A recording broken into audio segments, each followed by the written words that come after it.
أعوذ بالله من الشيطان الرجيم. ولله الأسماء الحسنى فادعوه بها وذروا الذين يلحدون في أسمائه سيجزون ما كانوا يعملون. السلام عليكم ورحمة الله وبركاته. الحمد لله رب العالمين والصلاة والسلام على إمام الأنبياء والمرسلين نبينا محمد وعلى آله وصحبه أجمعين ومن تبعهم بإحسان إلى يوم الدين. ناظرین کرام، اسماء حسنہ میں آج ہمارے ساتھ اللہ تعالیٰ کے 4 نام القاہر، القہار، الجبار اور المہیمن. القاہر قرآن کریم میں 2 مرتبہ آیا ہے. سورہ انعام آیت نمبر 61 میں اللہ فرماتا ہے وَهُوَ الْقَاهِرُ فَوْقَ عِبَادِهِ وَيُرْسِلُ عَلَيْكُمْ حَفَظَهُ. وہی اللہ ہے جو اپنے بندوں کے اوپر غالب ہے. القاہر یعنی غالب، اور وہ تمہارے اوپر نگرانوں کو بھیجتا ہے، حفاظت کرنے والوں کو بھیجتا ہے.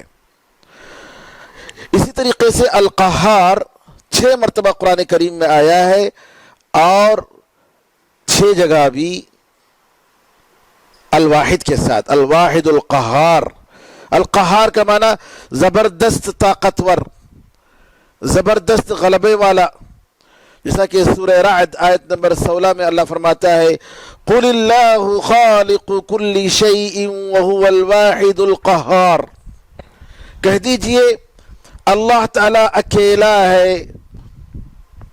اللہ تعالیٰ ہر چیز کا پیدا کرنے والا ہے، اور وہی اکیلا اور سب سے زبردست، سب پر غالب آنے والا ہے، سب پر زبردست غالب آنے والا ہے، زبردست غلبے والا ہے.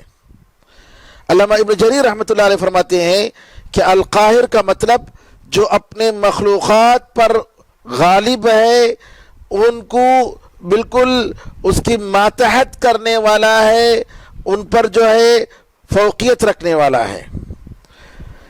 علامہ ابن کثیر رحمۃ اللہ علیہ فرماتے ہیں کہ القاہر کا مطلب یعنی وہ جس کے سامنے گردنیں جھک گئیں اور بڑے بڑے ظالم لوگ ذلیل ہو گئے اس کے سامنے، اور سارے چہرے اس کے سامنے جھک گئے، اور اس نے ہر چیز کو جو ہے اس نے ذلیل کر دیا، اپنے ماتحت کر دیا.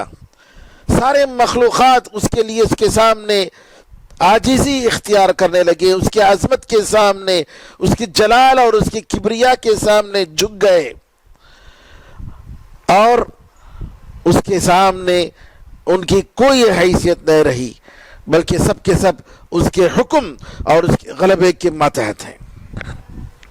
علامہ ابن القیم رحمۃ اللہ علیہ ایک نکتے کی بات بتاتے ہیں، فرماتے ہیں لا یکون القہار الا واحدا.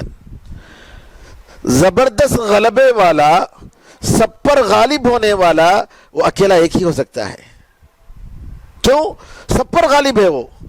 کیونکہ اگر اس کے برابر کوئی ہوتا اور اس کو وہ غالب نہ کرتا، اس پر وہ غالب نہ ہوتا اور اس کو وہ زیر نہ کرتا، تو اس کو القہار یا القاہر نہیں کہا جائے گا جی، کیونکہ اس کے برابر کوئی دوسرا ہے.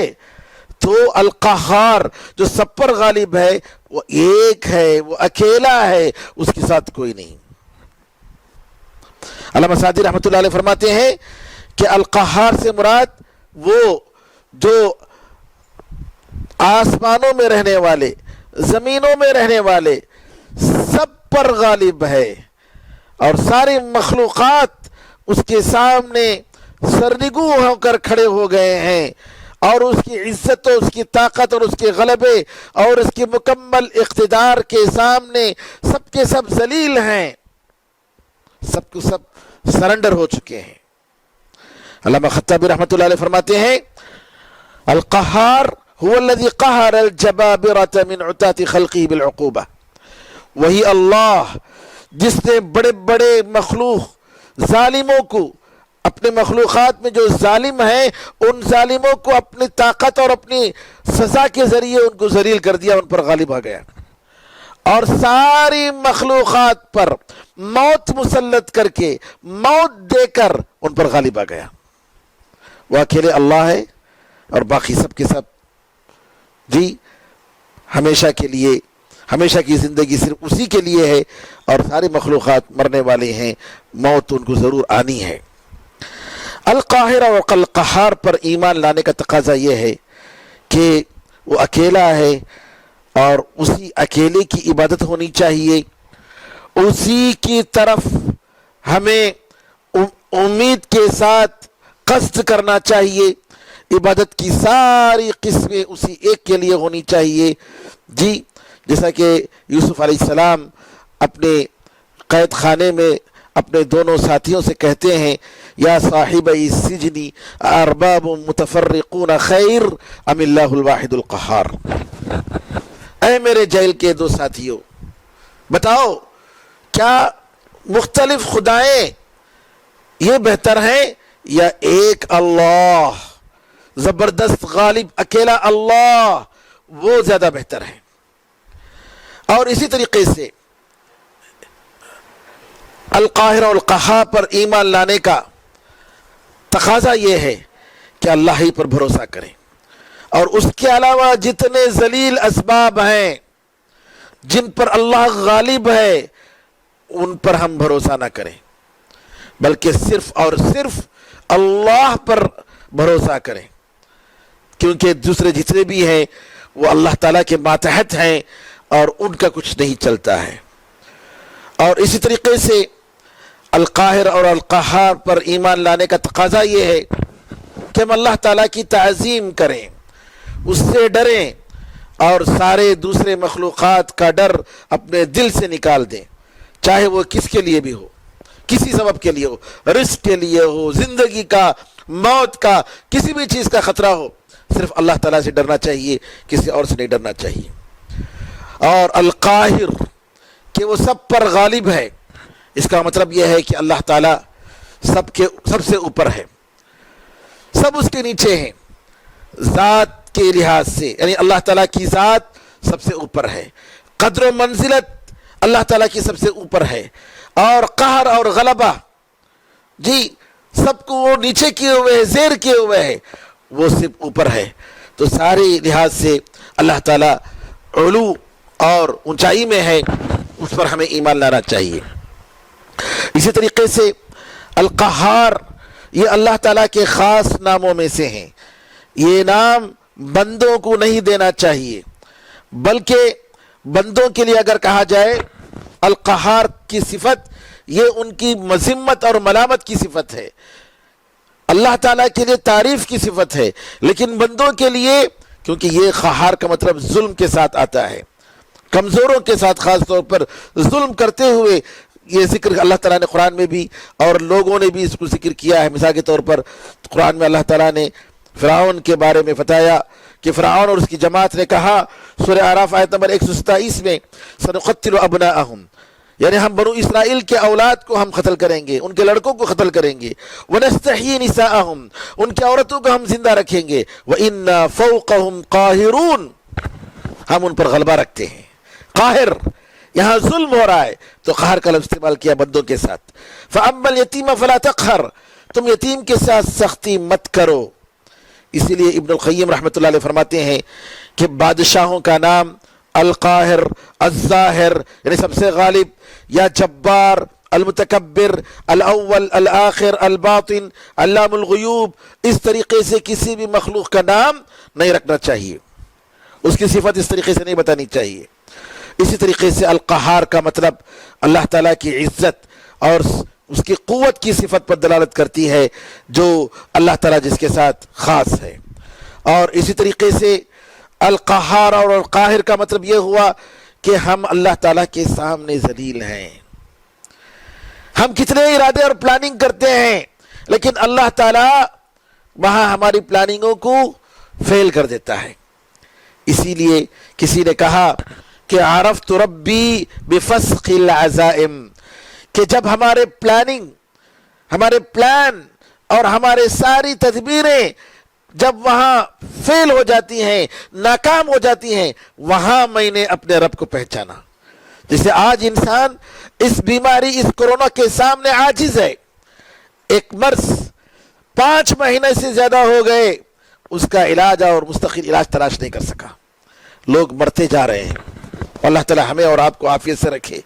یہ مرض یہ اس بات کی دلالت کرتی ہے، اے انسان ہم تم پر غالب ہیں۔ کون؟ اللہ تعالیٰ کہتا ہے اے انسان ہم تم پر غالب ہیں، تم ہمارے سامنے ذلیل ہو، عاجز ہو، فیلئر تمہارے مقدر میں لکھا ہوا ہے، اللہ ہے کہ اللہ تعالیٰ چاہے۔ اللہ کی مرضی کے بغیر، اللہ کی مشیت کے بغیر ایک پتہ حل نہیں سکتا، کوئی بیماری اس دنیا سے جا نہیں سکتی۔ صحت و تندرستی اگر ہوگی تو اللہ کے فضل و کرم سے ہوگی، ورنہ ہرگز نہیں ہوگی۔ تو میرے بزرگوں، میرے بھائیوں، اللہ تعالیٰ ہی سے طلب کرنی چاہیے، اور اپنے آپ کو، ہمارے اندر جو کمزوری ہے اس کو محسوس کرنا چاہیے، تکبر اور غرور کو اپنے دل سے نکال دینا چاہیے۔ اسی لیے قرآن کریم میں اللہ تعالیٰ کہتا ہے وَهُوَ الْقَاهِرُ فَوْقَ عِبَادِهِ وَهُوَ الْحَكِيمُ الْخَبِيرُ۔ جی دیکھیں، اللہ تعالیٰ دونوں اپنے نام کے ساتھ الحکیم الخبیر کو ملایا ہے یہاں پر، کہ اپنے بندوں پر وہ بڑی طاقت رکھنے والا، بڑا غلبہ رکھنے والا، سب پر غالب ہے، لیکن ساتھ ساتھ کہتا ہے بڑی حکمت والا ہے اور سب سے باخبر ہے۔ یعنی وہ ظلم نہیں کرے گا، وہ ظلم نہیں کرے گا، اس کو پتہ ہے کیا کس کو کیا کرنا ہے۔ تو یہاں الحکیم الخبیر کہہ کر اللہ تعالیٰ اطمینان دے رہا ہے مومنوں کو کہ اللہ تعالیٰ کسی پر ہرگز ظلم کرنے والا نہیں ہے، وہ بڑی حکمت والا ہے اور بڑا علم والا ہے، ہر ایک چیز سے باخبر ہے۔ اللہ تعالیٰ کے ناموں میں ایک اور نام الجبار، جس کے معنی زور آور، زبردست، قرآن کریم میں ایک مرتبہ آیا ہے، سورہ حشر آیت نمبر 23 میں، واللہ الذی لا الہ الا ہو الملك القدوس السلام المؤمن المهيمن العزيز الجبار المتكبر سبحان اللہ عما یشرکون۔ اللہ ہی ہے جس کے سوا کوئی معبود برحق نہیں، الملک اور حقیقی بادشاہ ہے، القدوس نہایت مقدس اور پاک، السلام سراسر سلامتی، المؤمن امن دینے والا، المہیمن نگہبان نگران، العزیز سب پر غالب، الجبار سب سے بڑھ کر طاقت رکھنے والا، اپنا حکم بزور نافذ کرنے والا، المتکبر اور بڑائی والا، سبحان اللہ عما یشرکون پاک ہے وہ اللہ ان ساری چیزوں سے جس کے ساتھ یہ لوگ شریک ٹھہراتے ہیں۔ تو جبار بڑی طاقت والا، الجبار کے کئی معنی بتائے گئے ہیں، جس کا خلاصہ یہ ہے کہ 3 معنی اس ایک کلمے میں آتے ہیں۔ ایک، جو مجبور کرتا ہے دوسروں کو اس کے مرضی اور منشا کے مطابق، وہ جس پر جو چاہتا ہے، جس کو چاہتا ہے وہ مجبور کرتا ہے، سب اس کے سامنے عاجز ہیں، جیسے وہ چاہتا ہے ویسے وہ کر کے رہتا ہے۔ دوسرا، جو ٹوٹے ہوئے دلوں کو جوڑتا ہے، جی، اور فاقہ کش اور محتاجوں کی مدد کرتا ہے، مالدار ان کو بناتا ہے، بے نیازی دیتا ہے۔ اور تیسرا، سب سے بڑا طاقت والا، عظمت والا اور سب سے اونچا۔ یہ سارے معنی، تینوں معنی الجبار میں آتے ہیں۔ امام طبری رحمۃ اللہ علیہ فرماتے ہیں الجبار کے مطلب یعنی اپنے مخلوقات کی حالات کو سدھارنے والا اور جس میں ان کے لیے فائدہ ہے ادھر پھیرنے والا۔ جی، اور ایک علامہ ابن القیم رحمۃ اللہ علیہ فرماتے ہیں کہ الجبار اللہ تعالیٰ کے ناموں میں سے ہے، یعنی اس کا مطلب یہ ہوا کہ اللہ تعالیٰ جو چاہتا ہے اس پر اپنے بندوں کو مجبور کرتا ہے، اور اپنے بندوں کے ساتھ جو چاہتا ہے وہ کرتا ہے، وہ اگر چاہے تو ہوتا ہے اور اگر نہ چاہے تو نہیں ہوتا ہے۔ اور اس طریقے سے علامہ ابن القیم رحمۃ اللہ ایک اور جگہ یہ بھی فرمایا کہ اللہ کے ناموں میں سے الجبار ہے، اس کا مطلب بعض لوگوں نے یہ بتایا ہے کہ جو بے قصوں کو جوڑنے والا، غریبوں کی مدد کرنے والا، کہا اللہ تعالیٰ ایسا ہی ہے. لیکن یہاں اس آیت میں سورہ حشر میں جہاں پر اللہ تعالیٰ اپنی صفات کے ساتھ ذکر کیا ہے، کئی صفات کے ساتھ، اس کا مطلب یہ ہے کہ وہ اللہ تعالیٰ بڑی طاقت والا ہے. اسی لیے اللہ تعالیٰ نے المتکبر کے ساتھ، کبریائی والے کے ساتھ اللہ تعالیٰ نے یہاں پر ذکر فرمایا ہے. اور حدیث میں نبی کریم صلی اللہ علیہ وسلم دعا کرتے تھے، کہتے تھے سبحان ذی الجبروت والملکوت والکبریاء والعظمہ، پاکی ہے اس ذات کی جو زبردست طاقت والا ہے، بادشاہت والا ہے، تکبر و کبریائی والا ہے، عظمت والا ہے. تو اللہ تعالیٰ کی تعریف کرتے ہوئے المتکبر اور اس کی عظمت کا ذکر کرتے ہوئے نبی کریم صلی اللہ علیہ وسلم نے جبروت کا ذکر فرمایا، تو اس کا مطلب یہ زبردست طاقت والا. تو یہاں اسی طریقے سے سورہ حشر میں بھی الجبار کا مطلب جوڑنے کے معنی میں نہیں بلکہ یہ زبردست طاقت والے کے معنی میں ہوتے ہیں. علامہ سعدی رحمۃ اللہ علیہ فرماتے ہیں الجبار کا مطلب وہ سب سے اونچا ہے، سب سے بلند ہے اور سب پر غالب ہے، اور لوگوں کے دلوں کو، ٹوٹے ہوئے دلوں کو جوڑنے والا ہے، کمزوروں کو جوڑنے والا ہے. جو اس کی طرف پناہ لیتے ہیں اللہ تعالیٰ ان کو پناہ دینے والا ہے. تو ان سارے معنوں میں یہ معلوم ہوتا ہے کہ اللہ تعالیٰ جو کچھ بھی چاہتا ہے وہ کر کے رہتا ہے، اسی کی طاقت اور اسی کا ارادہ کارگر ہوتا ہے. سارے مخلوقات کی طاقتیں وہاں جا کر فیل ہو جاتی ہیں. اسی لیے اللہ تعالیٰ نے اپنے بندوں کو شریعت کا حکم دیا ہے، اسلام پر ایمان، اللہ پر ایمان لانے اور مسلمان ہونے، اسلام کی طرف دعوت دی. لیکن اللہ تعالیٰ نے بندوں کو اختیار دیا لیکن ان کو بتایا کہ اگر کوئی غلط راستے میں اپنا اختیار کو استعمال کرے گا تو ضرور اللہ تعالیٰ قیامت کے دن اس کو سزا دے گا. اختیار دیا ہے. یہاں پر بندہ دنیا میں مجبور نہیں ہے، بندوں کو اختیار دیا گیا ہے. قرآن میں اللہ نے فرمایا لمن شاء منکم ان یستقیم، جن کو چاہے، جو لوگ یہ چاہتے ہیں تم میں سے جو سیدھے راستے پر آ جائیں، استقامت پر رہیں، تو ان کے لیے یہ حکم ہے، یہ آیتیں ہیں. اور فرمایا وَمَا تَشَاءُونَ إِلَّا أَن يَشَاءَ اللَّهُ رَبُّ الْعَالَمِينَ، اور تم چاہ نہیں سکتے الا کہ وہ رب العالمین کا ارادہ ہو. اور سورہ کہف آیت نمبر 29 میں فرمایا وَقُلِ الْحَقُّ مِن رَبِّكُمْ، کہہ دیجئے حق تمہارے پروردگار کی طرف سے ہے. فَمَنْ شَاءَ فَلْيُؤْمِنْ وَمَنْ شَاءَ فَلْيَكْفُرْ، تم میں سے جو چاہے وہ ایمان لائے، تم میں سے جو چاہے وہ کفر کرے. تو یہاں پر اللہ تعالیٰ اس دنیا کی زندگی میں جبکہ وہ سب کو ایمان پر زبردست مجبور کر سکتا تھا، زبردستی کر سکتا تھا، لیکن اس نے نہیں کیا. دنیا کی زندگی میں اس نے اختیار دی ہے، مصلحت کی بنا پر، اس کی حکمت کی بنیاد پر. لہذا یہ اختیار مومن کو، ہر بندے کو دیا گیا ہے. بندہ، انسان مجبور نہیں ہے. انسان اور جن یہاں اس دنیا میں مجبور نہیں ہے بلکہ ان کو اختیار دیا گیا ہے. ہمیں اس پر ایمان لانا ہے. اسی پر رد کرتے ہوئے علامہ ازہری رحمۃ اللہ علیہ فرماتے ہیں جبریہ مسلمانوں میں ایک فرقہ ہے جو یہ کہتے ہیں کہ اللہ تعالیٰ نے نعوذ باللہ لوگوں کو گناہوں پر مجبور کیا. اور آپ فرماتے ہیں علامہ ازہری رحمۃ اللہ علیہ، اور اللہ کی پناہ کہ اللہ تعالیٰ بندوں کو اپنی نافرمانی پر مجبور کرے، بلکہ اللہ تعالیٰ اپنے بندوں کے بارے میں بخوبی جانتا ہے کہ وہ لوگ کیا کریں گے، ان کا کیا انجام ہوگا. اور فرماتے ہیں کہ یہی معنی ہے، یہ تقدیر پر ایمان لانے کا مطلب ہے. یہ تقدیر پر ایمان لانے کا مطلب یہ ہے کہ اللہ تعالیٰ اپنے مخلوقات کے بارے میں 70,000 سال پہلے آسمان و زمین کے پیدا کرنے سے پہلے تقدیر لکھ چکا ہے، اور اللہ تعالیٰ کو معلوم ہے کہ بندے کیا کریں گے. تو بندے مجبور نہیں ہیں.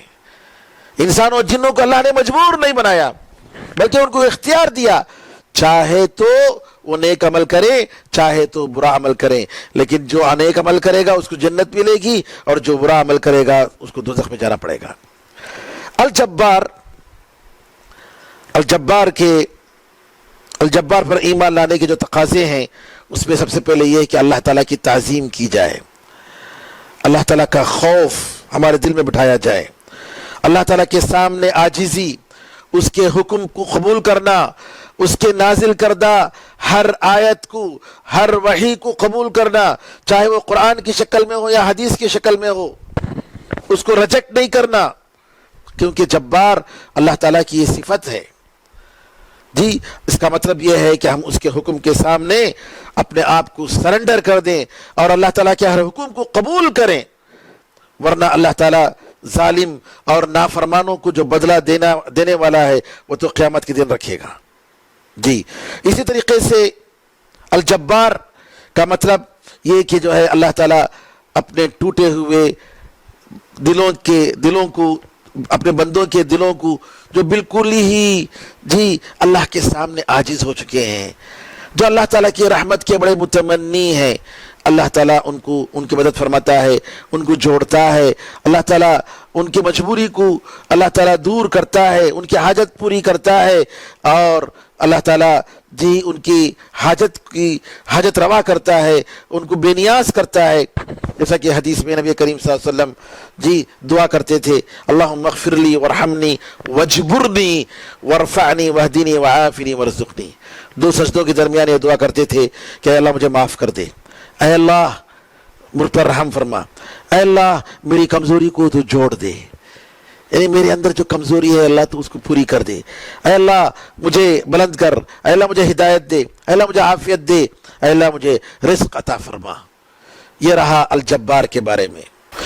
المہیمن اللہ تعالیٰ کے ناموں میں سے ایک اور نام جو سورہ حشر میں اللہ نے ذکر فرمایا، جس کے معنی نگران، گواہ، نگہبان اور حفاظت کرنے والا، یہ سارے، اور غالب، یہ سارے معنی اس میں آتے ہیں۔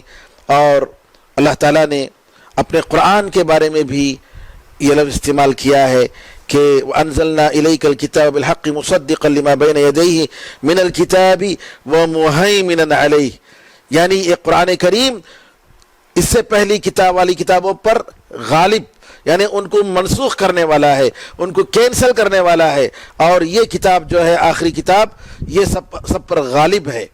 علامہ سعدی رحمۃ اللہ علیہ فرماتے ہیں المہیمن کا معنی وہ جو پوشیدہ اور ظاہر ساری چیزوں کو جاننے والا، دلوں میں جو چیز ہے اس سے بھی واقف ہونے والا۔ اور المہیمن پر ایمان لانے کا تقاضا یہ ہے کہ ہم یہ تصور کریں کہ اللہ تعالیٰ ہر چیز پر گواہ ہے، ہر چیز کو دیکھ رہا ہے، کوئی چیز اس سے مخفی نہیں ہے، ہر چیز کی نگرانی کر رہا ہے، ظاہر و باطن ہر طریقے سے ساری دنیا اور دنیا کی ساری چیزیں اس کے بالکل سامنے ہیں۔ اور یہ کہ اللہ تعالیٰ اپنے بندوں کی جی اعمال اور ان کے ہر حرکت اور ان کی نقل و حرکت اور ان کی ہر بات کو اللہ تعالیٰ نوٹ کر رہا ہے اور باقاعدہ اس کو ریکارڈ کر رہا ہے، تو اس سے اللہ تعالیٰ کا خوف ہمارے دلوں میں پیدا کرنے کی ضرورت ہے۔ اور اسی طریقے سے اللہ تعالیٰ کی ہمیں تعریف کرنے کی ضرورت ہے کہ اس نے ہمیں ایسا دین عطا فرمایا، ایسی شریعت عطا فرمائی، جو ایسی کتاب عطا فرمائی جو ساری کتابوں کو اس سے پہلے جو بھی اتاری گئیں ساری شریعتوں کو جس نے منسوخ کر دیا، اور اللہ تعالیٰ کا پسندیدہ دین جس سے اللہ راضی ہے، اس دین کا ماننے والا ہمیں بنایا، یہ اللہ تعالیٰ کی بہت بڑی نعمت ہے۔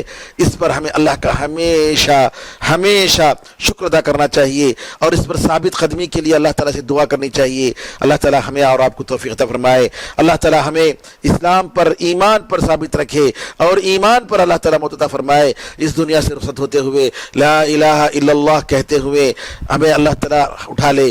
یا اللہ ہمارے سارے گناہوں کو معاف فرما، ہماری خطاؤں کو معاف فرما۔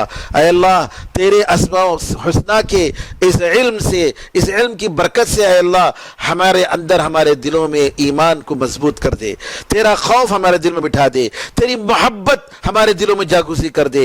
اے اللہ ہمیں وہ یقین عطا فرما کہ جس کے ذریعے ہم تیرے قریب ہو جائیں، سے قربت حاصل کریں اور اس ایمان و یقین کے ذریعے تیرے جنت کی مستحق ہو جائیں. دوزخ ہم پر حرام کر دے, قبر کا عذاب ہم پر حرام کر دے. اے اللہ ہمارے جتنے رشتہ دار جی, جتنے مسلمان بھائی اور بہنیں جی جن کا انتقال ہو چکا ہے, اللہ تو اپنے فضل و کرم سے انہیں رحم فرما.